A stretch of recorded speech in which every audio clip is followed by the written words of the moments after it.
నాకు bumper offer ఏంటిరా? Deepavali special. Next stage ఏంటో తెలుసా? లక్ష్మీ బాంబులు పేలుతుంటాయి, కింద కాకరపోతులు కాలుతుంటాయి. నా మీద ఇలాంటి స్కీములు పెట్టకండి రా. అసలే సుఖ సంసారం లేనోడిని సుఖంగా బతకనివ్వండి రా. దీన్ని బట్టి నీకు అర్థమైన నీతేంటి? అది దమ్ముంటే ధర్మం చెయ్యాలే తప్ప బిచ్చగాళ్ళని నీచంగా చూడకూడదు.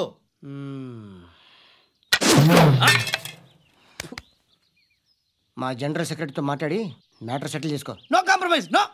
It's okay man, take it easy. నాకు సెటిల్మెంట్ ఫెసిలిటీస్ కూడా కలగజేస్తున్నారా? అవును నాన్న, ఈ ఫెస్టివల్ 12 సెంటర్స్ బెగ్గర్స్ మాత్రమే పాల్గొన్నారు.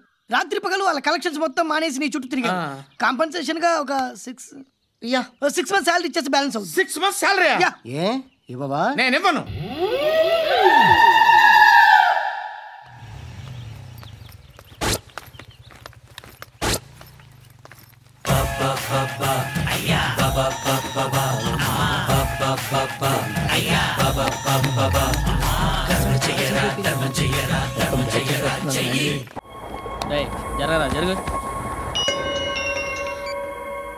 చెప్పు.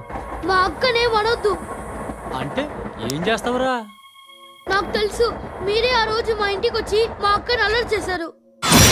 ఇప్పుడు లోకల్ ట్రైన్ లో ఉన్నామని గొడవ చేయొద్దు. ట్రైన్ ఎక్కడి కబుల్ దాటింది. కాసేపులో ఖైరతాబాద్ స్టేషన్ వస్తుంది, అప్పుడు చెప్తా.